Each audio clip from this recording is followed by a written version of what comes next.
요즘에는 젊은 사람도 그렇지만 나이가 들면서 종종 기억력이 약해지고 건망증이 심해지면서 사람 이름이 갑자기 생각이 안 날 때가 있습니다. 그래서 다른 사람에게 어떤 누군가를 이렇게 설명을 해야 되면 사람 이름이 생각이 안 나니까 막 답답한 거예요. 그래서 그 사람에 대해서 막 애를 쓰면서 막 설명을 합니다. 그 왜 있잖아, 그 사람 있잖아, 그 안경 쓰고 교회에 자주 나오고 그 사람 있잖아. 여러분 이렇게 얘기하면 누군지 알아요, 몰라요? 예? 잘 모르잖아요, 너무 막연해서.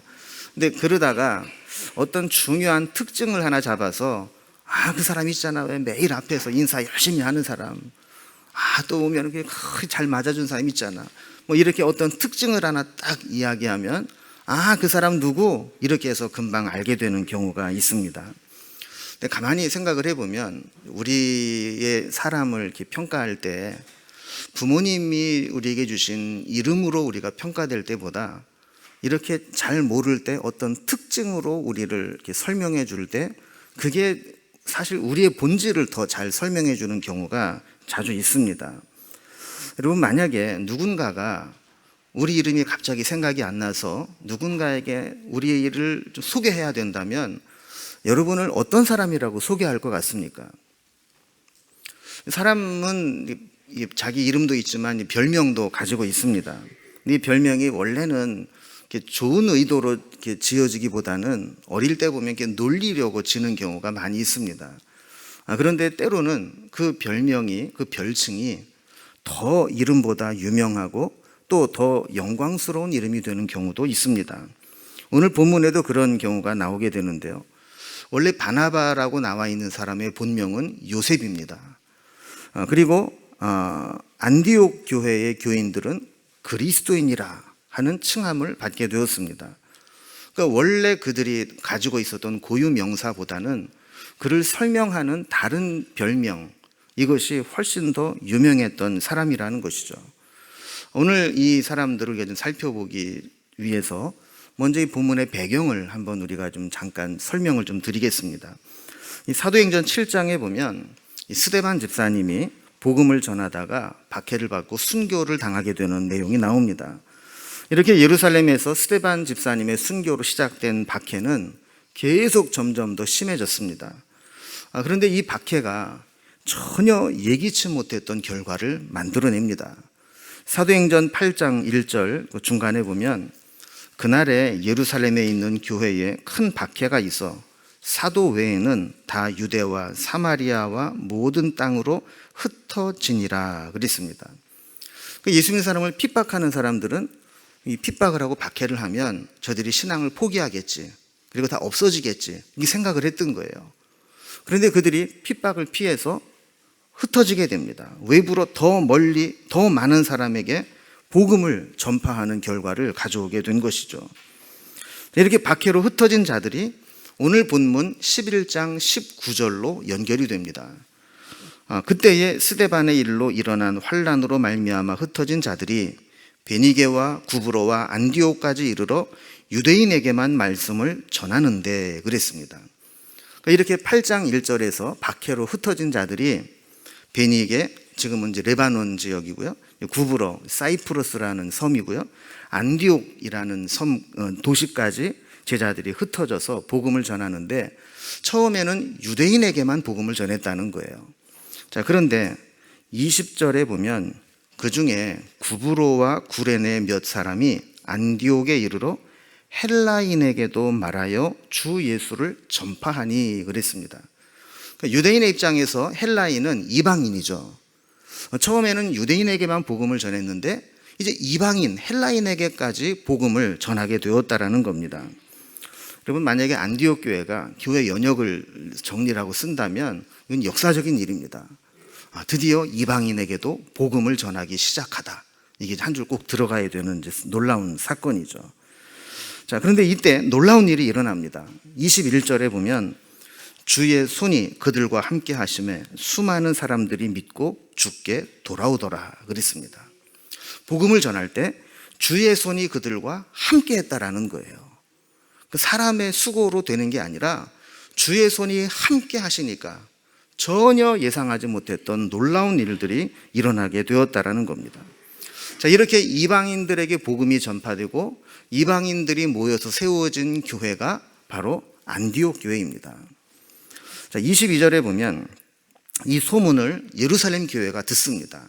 그러니까 모든 교회, 모교회가 예루살렘 교회 아닙니까?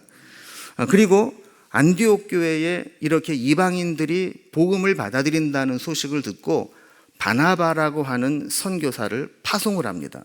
그래서 이 안디옥 교회를 믿음으로 돕게 되는 거죠.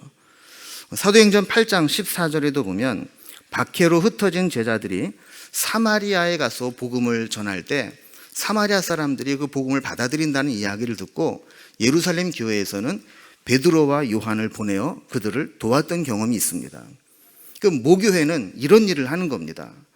모교회는 다른 곳에서 뭔가 일꾼이 필요하고 복음의 전파가 필요할 때 힘써 돕고 섬기는 역할을 하는 거죠. 그게 어머니의 역할 아닙니까?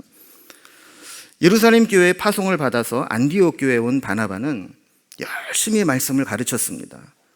그리고 바울을 데려다가 함께 1년 동안 말씀을 가르치는데 놀라운 변화가 일어납니다. 이 안디옥 교회가 나중에 어떻게 성장하냐 하면 바울과 바나바를 선교사로 파송해서 세계 전도 여행을 하는데 후원을 하고 파송하는 역할을 하는 교회까지 이렇게 성장을 하게 되는 것을 보게 되죠. 오늘 본문은 안디옥 교회가 이렇게 이방인 중심으로 세워졌지만 놀라운 교회로 성장하게 되는 그 힘이 어디에 있었는가, 이것을 좀 살펴보려고 합니다. 우리가 지난주까지 이 소아시아의 7교회에 보낸 주님의 편지를 살펴보았는데 이제 오늘은 어떻게 보면 이 결론적인 부분입니다. 우리가 그러면 어떤 신앙을 가져야 될까? 우리 교회는 어떤 모습을 가져야 될까? 하는 모습을 한번 정리를 해보는 것이죠. 자, 먼저 우리 첫 번째로 좀 살펴볼 것은 안디옥 교회는 좋은 지도자를 모시고 있었습니다. 아까 제가 이름보다 별명이 더 유명할 수 있다고 했는데 그 첫 번째가 바로 바나바입니다. 사도행전 4장 36절에 보면 구브로에서 난 레위족 사람이 있으니 이름은 요셉이라 사도들이 일컬어 바나바라 번역하면 위로의 아들이라 하니, 이렇게 기록을 하고 있습니다. 그럼 원래 이름이 뭐였다고요? 요셉. 근데 지금 여기 계신 분 중에도 바나바의 원래 이름이 요셉이었다는 거 몰랐던 분도 계시죠? 우리는 요셉으로 기억을 안 해요. 바나바로 기억을 하지. 근데 왜 그랬느냐? 이 사도들이 이 요셉을 가만히 지켜보니까 뭔가 특징이 있다는 거예요. 요셉이라고 부르는 것보다 훨씬 더 걸맞는 이미지가 떠올랐다라는 것이죠. 그게 뭐냐면 바나바입니다. 이 바나바는 번역하면 위로의 아들이라 하는 뜻이라 그랬어요. 여러분, 옛날 이 개역 성경에 보면 이거를 뭐라고 번역했냐면 권위자라 이렇게 불렀어요. 근데 이 권위자 그러면 뭔가 권세를 부리고 권위가 있는 사람으로 생각하기 쉽지만 한문으로 보면 권면하고 위로한다, 이런 뜻이에요. 그러니까 이제 사람을 잘 위로하고 세워주는 역할을 하는 사람, 어디 가든지 사람을 잘 섬기고 잘 들어주고 위로해주고 이 세워주는 그 모습을 보면서 야, 저 사람 정말 위로의 사람이야. 아, 저 사람 정말 바나바야. 했는데 이게 그 사람의 이름보다도 더 그 사람을 규명하는 그런 이제 호칭이 되어버린 것이죠. 자, 오늘 말씀 24절에도 보면 바나바는 착한 사람이요 성령과 믿음이 충만한 사람이라 그랬어요. 여기 보면 이 바나바의 이 모습을 크게 두 가지로 이야기합니다. 착한 사람이고 성령과 믿음이 충만한 사람이다. 이것은 그 사람의 어떤 인격이나 성품, 사람 됨됨이가 선하다라는 뜻이고, 또 하나로는 그 사람의 신앙과 믿음이 뛰어났다라는 겁니다. 자, 그러니까 이 신앙과 인품이 겸비되었다라는 것이죠. 여러분, 신앙인들을 보면 이 균형이 안 맞는 사람이 있어요. 어떤 사람은 막 믿음은 좋은 것 같은데 이 성품이나 인격이 안 받쳐주는 그런 사람이 있죠. 목사 중에도 뭐 큰 일을 하고 은사가 있고 능력은 있는 것 같은데 그의 삶은 보면 전혀 존경할 수 없는 그런 모습도 가지고 있는 것을 보게 됩니다. 여러분, 우리가 이 신앙과 인격이 함께 가야 된다는 것은 참 중요한 말씀이고 우리가 두렵게 받아들여야 될 말씀입니다. 디모데전서 1장 19절에 보면 믿음과 착한 양심을 가지라. 어떤 이들은 이 양심을 버렸고 그 믿음에 관하여는 파선하였느니라 그랬습니다. 여러분, 디모데전서, 디모데후서는 목회 서신으로 구분을 합니다. 그러니까 사도 바울이 목회자의 후배인 디모데에게 전한 편지라는 것이죠. 이것은 평신도에게 한 말이 아니라 목회자에게 준 말씀입니다. 근데 목회자에게 무엇을 지금 이야기하냐? 두 가지를 가지라 요구하는데 믿음과 착한 양심이라는 거예요. 그 목회자니까 당연히 믿음이 있어야 되겠죠. 그런데 그것만 가지고는 안 되고 착한 양심을 가지라는 거예요. 바울이 보니까 많은 하나님의 일을 하는 사람들이 때로는 이 믿음을 벗어났고 때로는 양심을 버리는 일들이 있어 왔다라는 겁니다. 다시 오늘 말씀 24절 뒷부분으로 돌아와 보면 이에 큰 무리가 죽게 더하여지더라 그랬습니다. 이렇게 좋은 지도자 바나바를 모시고 함께 신앙생활을 하다 보니까 큰 무리가 죽게 더하여지게 되었다라는 겁니다. 근데 이 다음에 보면 이 바나바의 성품을 잘 알 수 있는 장면이 나옵니다. 이렇게 많은 사람들이 더하여지니까 바울은 자기 혼자서는 감당할 수 없다는 것을 깨닫게 됩니다. 그러니까 자신의 한계를 인정하는 것이죠. 나 혼자 안 되겠구나. 그래서 그가 한 일이 뭐냐면 나중에 이제 사도 바울로 바뀌게 되는 사울을 찾아갑니다. 이 사울은 그 당시에 예수님을 만나고 개종한 지 얼마 안 됐을 때입니다. 이 사도행전 앞부분을 보면 이 사울이 원래 예수 믿는 사람들을 핍박하고 붙잡으러 다메섹으로 가다가 예수님을 만나지 않습니까? 그리고 그가 완전히 바뀌어요. 주님을 만나고 주님의 음성을 듣고 이방인을 향한 사도로 그가 다시 태어나게 됩니다. 그런데 문제는 사람들이 안 믿어주는 거예요. 왜냐하면 전과가 있잖아요. 그 전까지 얼마나 예수 믿는 사람을 핍박을 했습니까? 그러니까 아무도 안 믿어줘요. 이때 이 사도 바울의 변화된 것을 변호해주고 요즘 말로 신원 보증을 해준 사람이 누구예요? 바나바예요. 그가 사도들에게 데리고 다니면서 이 사람 옛날 사람 아니야. 예수님 만나고 완전히 변화됐어. 이제 복음의 증인이 됐어. 이렇게 해줬다고요. 근데 문제는 뭐냐면 이렇게 될수록 유대인들이 볼 때에는 위험인물이 된 겁니다. 가장 열심히 유대교에 앞장섰던 사람이 이제는 바뀌어서 예수 믿는 예수를 전도하는 사람이 되니까 틈만 나면 이 바울을 죽이려고 합니다. 생명의 위협을 느낀 이 바울을 사도들이 너 좀 고향에 가서 좀 잠잠해질 때까지 좀 있어라. 그래서 고향으로 돌려보내게 돼요. 사도 바울도 어쩔 수 없죠. 아무것도 할 수 있는 게 없는 거예요. 자, 바나바는 이런 상황에서 고향에 내려가 있는 바울을 생각해냅니다. 그 사람 참 뛰어난 사람이 있었지. 근데 그 사람을 데려다 함께 동역하면 지금 이 안디옥 교회가 지금 하나님 앞에 크게 쓰임 받을 수 있을 거야. 그래서 다소로 그 사울을 찾으러 갑니다. 이 바나바의 장점은 사람을 알아볼 줄 알았고 사람을 세워줄 줄 알았고 사람을 쓸 줄 알았다라는 거예요. 바나바는 사울이 적어도 이방인 선교에 있어서는 자기보다 훨씬 뛰어나다라는 것을 알았어요. 그래서 이 바울을 세우게 되는데 여러분 성경을 보면요. 바나바와 바울이 처음 등장할 때에는 순서가 바나바와 사울이 이렇게 됩니다. 그런데 쭉 읽어보면 어느 순간부터 바울과 바나바가 이렇게 바뀝니다. 13장 46절에 보면 바울과 바나바가 담대히 말하여 15장 2절에도 보면 바울 및 바나바와 15장 35절에도 바울과 바나바는 여러분 처음에는 바나바가 바울을 데리고 와서 바나바와 바울이 이렇게 돼 있는데 어느 순간부터 바울과 바나바가 순서가 바뀌어요.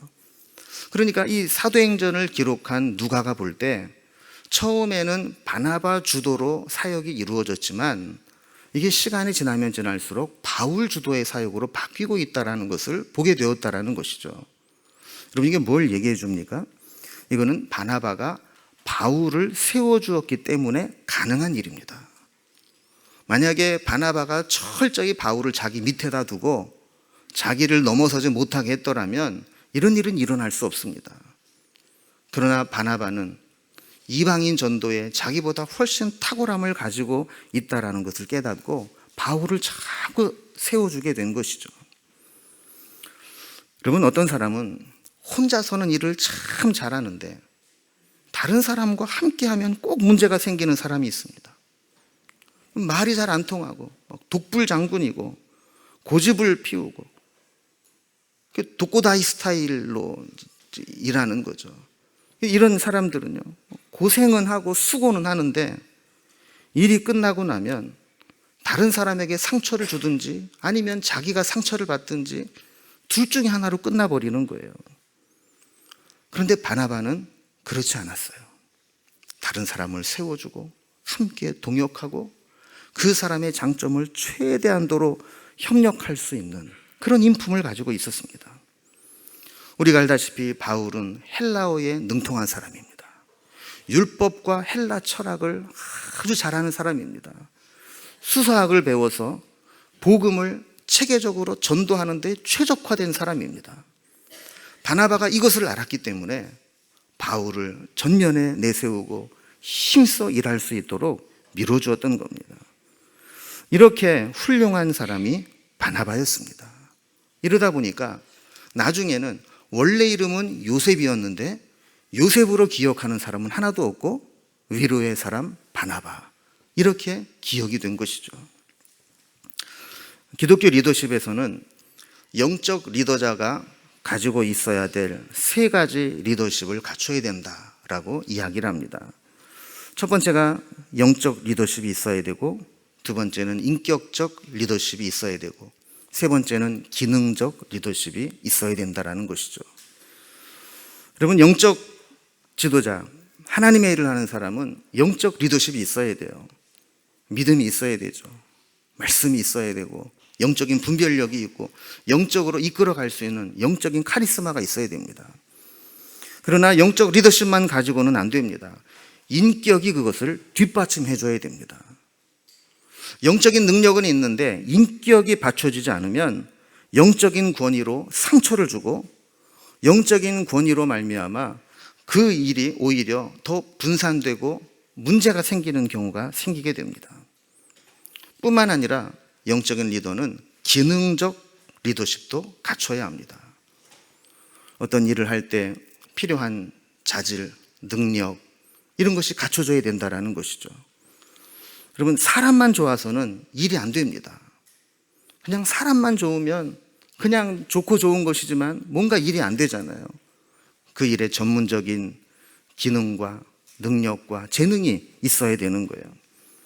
어떻게 보면 이 바나바는 이런 점들을 다 갖추고 있는 사람이었습니다. 저는 바라기는 우리 명륜중앙교회 성도님들이 이런 바나바와 같이 좋은 리더십을 갖추기를 바랍니다. 그래서 우리의 타고난 이름보다도 뭔가 하나님 앞에 귀하게 쓰임받는 그러한 모습이 우리 속에 남겨지기를 바랍니다. 두 번째 살펴볼 것은 안디옥 교회 교인들이 믿음으로 성장했다라는 거예요.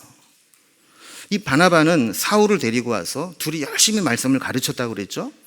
26절에 보면 그들이 만남에 안디옥에 데리고 와서 둘이 교회에 1년간 모여 있어 큰 무리를 가르쳤고 그랬습니다. 둘이 1년 동안 함께 열심히 말씀을 가르쳤습니다. 이 안디옥 교회 교인들이 얼마나 말씀을 사모했는지 큰 무리가 모여서 가르침을 받습니다. 이 두 사람도 1년 동안 말씀을 전하는 일에 전념했습니다. 여러분, 이거를 보면 교회의 본질은 역시 말씀입니다. 교회의 능력은 말씀으로부터 나옵니다. 말씀이 살아있고 말씀의 능력이 있을 때 그 교회는 변화되게 됩니다. 이 안디옥 교회가 하나님의 말씀으로 두 사도로부터 열심히 말씀을 받게 될 때 그 교회가 변화되게 되었습니다. 어린아이들이 성장할 때 보면 아주 무섭게 먹잖아요.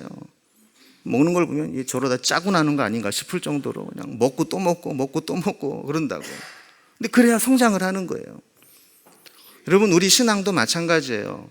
이런 말씀에 충분한 공급이 없이 몇십 년 교회 왔다 갔다 해도 신앙이 성장하지 못합니다. 그러나 단 1년, 2년이라도 말씀에 미친 듯이 헌신하고 말씀이 있는 곳에 가서 그냥 열심히 사모함으로 듣고 훈련을 받으면 그때 신앙이 성장하게 되는 겁니다. 26절 뒷부분에 보면 제자들이 안디옥에서 비로소 그리스도인이라 일컬음을 받게 되었더라 그랬어요. 여러분, 26절을 전체적으로 보면 안디옥 교회 교인들을 부르는 호칭이 바뀌는 것을 보게 됩니다. 자, 앞부분에 보면 1년간 모여 있어 큰 무리를 가르쳤다 그래요. 처음에는 큰 무리였어요. 그런데 그 다음에 보면 이 큰 무리가 어떻게 바뀝니까? 제자로 바뀝니다. 그리고 이 제자들이 나중에 뭐로 바뀝니까? 그리스도인이라고 바뀝니다. 그리스도인이라는 것은 그리스도 같다라는 거예요. 저 사람 보니까 예수님 같다는 거예요. 예수님 냄새가 난다는 겁니다. 이게 진짜 신앙이라는 것이죠. 여러분, 우리끼리 자화자찬하는 것은 아무런 의미가 없습니다. 우리끼리 저 사람 믿음 좋다, 이것도 별로 중요하지 않습니다. 진짜 중요한 것은 교회 밖에 있는 사람들이 평가할 때 저 사람 진짜 예수쟁이야, 저 사람 진짜 신앙이냐, 예수를 믿으려면 저렇게 믿어야 돼, 저렇게 믿는 게 예수 믿는 거라면 나도 좀 믿어보고 싶어. 이게 그리스도인이 되었다라는 거예요. 여러분, 저도 목사로서 그런 소망이 있습니다. 교회 안에서만 좋은 목사가 아니라 교회를 안 다니는 사람에게도 존경받는 목사가 되고 싶습니다. 여러분, 사실 우리 교회 성도님들은 저에 대해서 100% 객관적으로 평가하지 못합니다. 왜냐하면 우리 교인들의 이 성품이 자기 교회 목사님은 웬만하면 좋게 봐줘요. 그러니까 우리 목사님은 그냥 좋다고 쳐주지 뭐 이런 게 한 반은 깔고 들어가니까 뭐 웬만하면 뭐 교회에서 교인들에게는 좋은 평가를 받습니다. 그러나 그것만 가지고는 안 됩니다. 이제 진짜 중요한 것은 교회 밖에 있는 사람들도 저 사람 진짜 목사야, 이번에 새로운 목사님은 진짜 목사 같아, 이런 소리를 들어야 된다라는 거죠. 여러분, 여러분도 마찬가지입니다. 교회 안에서 우리끼리 좋은 장로님, 좋은 권사님, 좋은 집사님, 이게 중요한 게 아니라는 거예요. 여러분들이 교회를 나가서 삶의 터전에 나갔을 때 그 사람들에게도 좋은 교인, 좋은 성도, 진짜 예수쟁이, 뭔가 다른 사람과는 다른 예수 믿는 사람, 이렇게 평가를 받아야 된다라는 겁니다. 예수 믿는다고 하면서 세상 사람들과 똑같이 돈 좋아하고 돈 밝히고 돈 때문에 싸우고 세속적인 성공을 추구하고 그 성공을 이루기 위해서 불법과 부정을 저지르고 세상 사람과 다를 바가 하나도 없다면 그들이 우리를 진짜 그리스도인이야 이렇게 불러줄 수 있을까요? 우리끼리 자화자찬한다고 되는 게 아니라는 이야기입니다. 이제는 교회 밖에 있는 사람들이 우리를 보면서 진짜 그리스도인이야, 진짜 예수쟁이야, 이렇게 인정을 해줘야 된다는 것이죠. 그렇다면 우리는 뭐가 달라야 될까요? 어떻게 달라질 수 있을까요? 교회 밖에 있는 사람들이 우리의 어떤 모습을 보면 저들은 정말 달라, 이렇게 인정해 줄 수 있을까요? 우리가 하나님을 정말 경험하고 하나님을 만났다면 그것이 우리의 삶의 전반적인 변화를 만들어내야 마땅합니다. 예전에 제가 이재철 목사님의 어느 집회에서 말씀 전한 것을 이렇게 봤는데, 여기에서 이 독일의 종교학자인 요하임 바흐라는 분의 종교 체험의 본질적인 요소를 소개를 하는 모습을 들었어요. 근데 그 모습이 너무 분명하고 정확하게 설명을 잘하는 것이 있어서 제가 오늘 말씀을 통해 좀 잠깐 좀 같이 나누고 싶습니다. 우리가 종교라는 것, 하나님을 체험했다라는 것이 어떤 요소를 갖게 되는가, 이 네 가지로 설명을 하는데, 첫 번째가 궁극성입니다. 이 종교 체험이라고 하는 것은 그냥 비슷비슷한 사람들끼리의 만남과는 다르다는 것이죠. 궁극적인 존재, 그 존재와의 만남이라는 거예요. 그 피조물인 우리를 만드신 하나님과의 극적인 만남이 종교의 시작이라는 거예요. 그 초월적인 하나님을 경험하는 거, 이거는 이 세상의 그 어떤 만남, 어떤 경험과도 비교할 수 없는 충격적인 사건입니다. 여러분, 사도 바울이 다메섹으로 가다가 예수님을 만나잖아요. 얼마나 충격적인 사건입니까? 그의 인생을 완전히 바꾸어 놓는 사건이 되지 않습니까? 하나님을 만난다는 것은 이런 궁극적인 변화를 만들어내는 거라는 것이죠. 두 번째 특징은 전체성입니다. 하나님과의 체험은 필연적으로 변화를 일으키는데, 이 변화는 사람의 어떤 일부분만 변화시키는 것이 아니라 삶 전체를 통해 변화를 이끌어낸다라는 거예요. 단순히 어떤 생각이나 감정, 머리나 가슴의 경험뿐만이 아니라 내 삶의 전반에 걸친 변화로 나타나야 그게 진짜라는 겁니다. 어떤 부분은 변화가 일어나고 어떤 부분은 여전히 똑같고, 이게 아니라 그 궁극적인 실체이신 주님을 만나면 삶 전체의 변화가 일어난다는 것이죠. 세 번째는 강렬함에 있다, 이렇게 표현을 합니다. 하나님에 대한 경험은 이 세상 그 어떤 곳에서도 경험해 보지 못한 강력한 체험이 됩니다. 여러분, 성경을 통해서 보든지 기독교 역사를 통해서 보든지 우리의 선배들의 간증을 통해서 보든지 공통된 것은 뭐냐? 하나님을 만난 사람은 충격을 받았다는 거예요. 아주 강력한 체험이 있었다라는 거예요. 마지막, 행함입니다. 하나님을 정말 강렬하게 만나고 나면 그 하나님 말씀대로 행할 수밖에 없습니다. 그분이 원하시는 대로 살아갈 수밖에 없습니다. 여러분, 우리가 좋은 책만 한 권 읽어도 우리 생각이 바뀌고 삶이 바뀌게 됩니다. 좋은 사람을 만나서 그 사람에게 좋은 이야기만 들어도 마음이 바뀌고 삶이 바뀌게 됩니다. 그렇다면 살아계신 하나님을 만나고 그분의 말씀을 우리가 지속적으로 듣는다고 할 때 우리에게 이런 변화가 일어나지 않는다? 이거는 있을 수 없는 일이라는 것이죠. 여러분, 만약에 우리가 하나님을 경험하고 말씀이 지속적으로 들리는데도 불구하고 우리에게 아무런 변화가 일어나지 못한다면 그 이유는 뭘까요? 셋 중에 하나일 겁니다. 첫 번째는 우리가 만난 하나님이 아무런 능력이 없거나 말씀이 가짜일 경우입니다. 하나님이 능력이 없고 말씀이 가짜인데 무슨 능력이 나타나겠어요? 그러나 우리는 이 전제는 도저히 인정할 수 없는 전제입니다. 지금까지 무수한 사람들이 하나님을 만났을 때 엄청난 변화를 경험했고 말씀을 들었을 때 그의 인생이 달라진 것을 봐왔기 때문입니다. 그럼 두 번째로, 왜 변화가 일어나지 않는가? 말씀을 전하는 자가 말씀의 본질을 왜곡시켜 전하기 때문에 그럴 수 있습니다. 저희 동기 목사님이 설교에 대해서 자기의 생각을 이렇게 정리한 것을 나누는데, 그걸 보면서 제가 마음에 감동을 받았어요. 그분이 뭐라고 설교를 이야기하냐면, 설교는 세 사람이 나누는 대화다.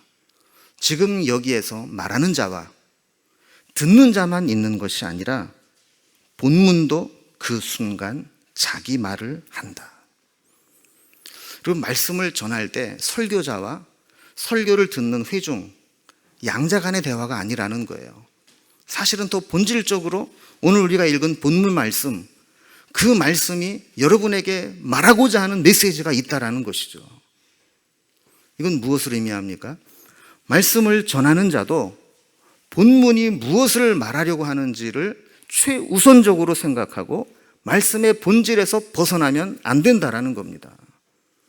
뿐만 아니라 말씀을 듣는 자도 끊임없이 본문이 나에게 말씀하고자 하는 게 무엇인가를 고민하면서 들어야 된다라는 거예요.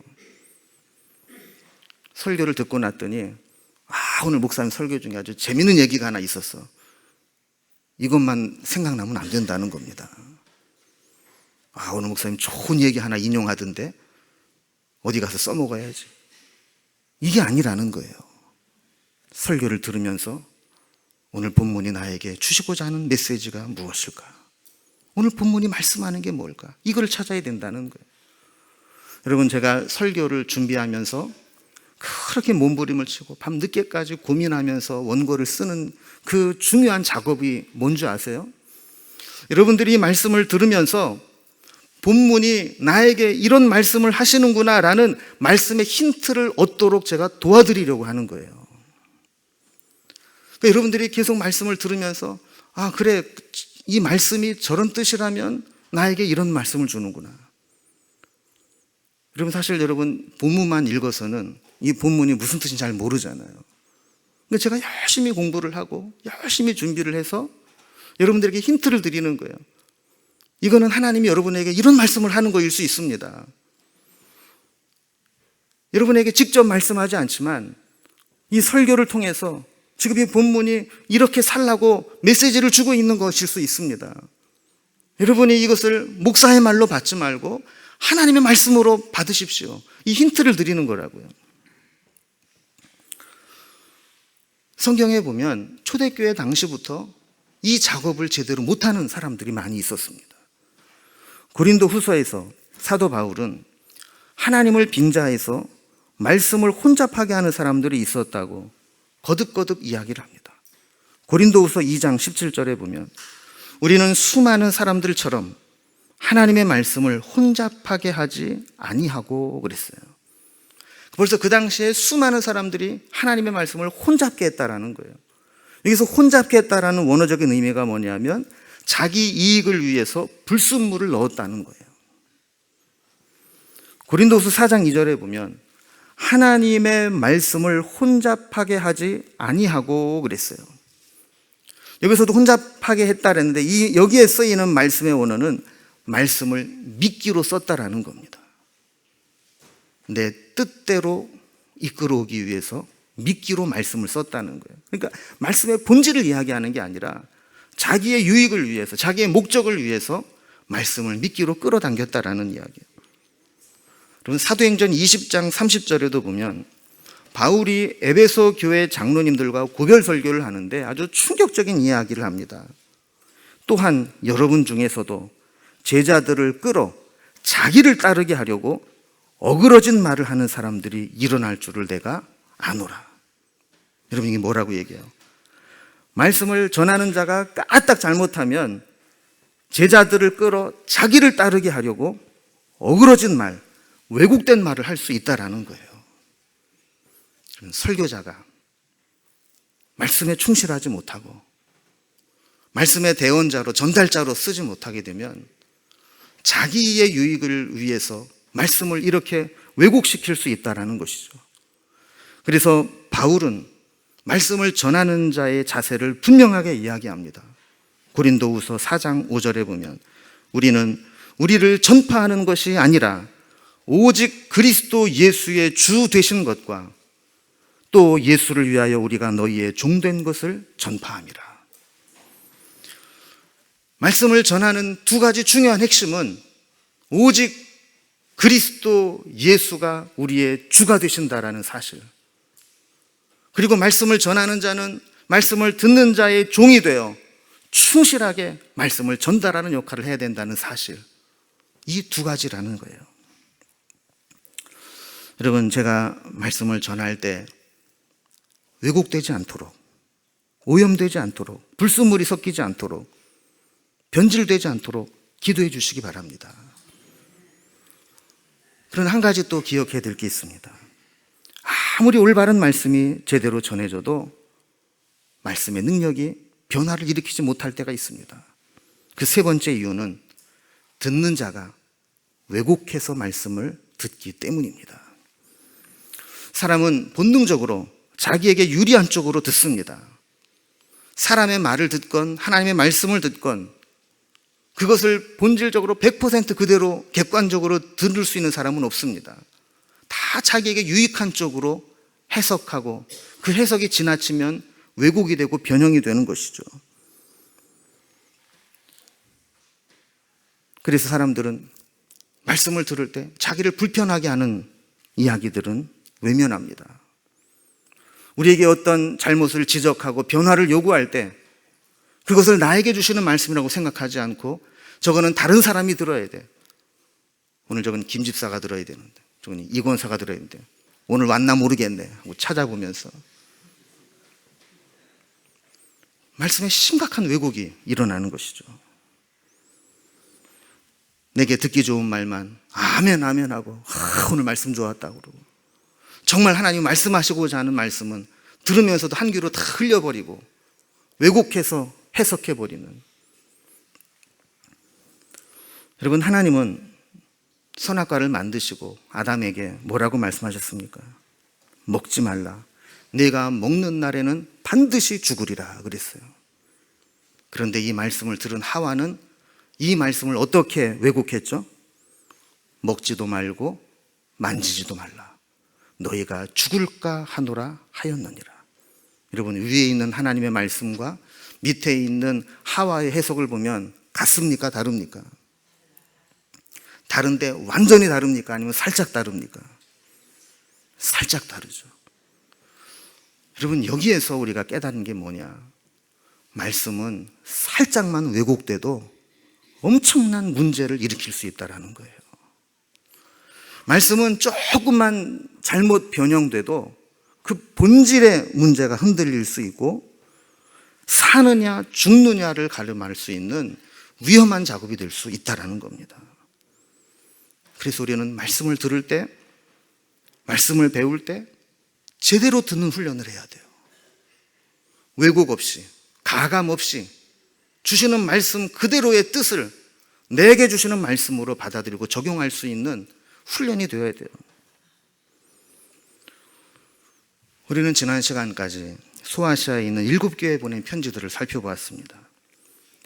이제 7교회에 보낸 편지들을 마무리하면서 정말 중요한 것은 그 교회들이 이래 떼더라 저래 떼더라 이게 중요한 게 아니고, 우리는 어떤 신앙을 가지고 살아갈 것인가, 우리 교회는 어떤 교회를 지향하며 나아갈 것인가, 이게 중요한 겁니다.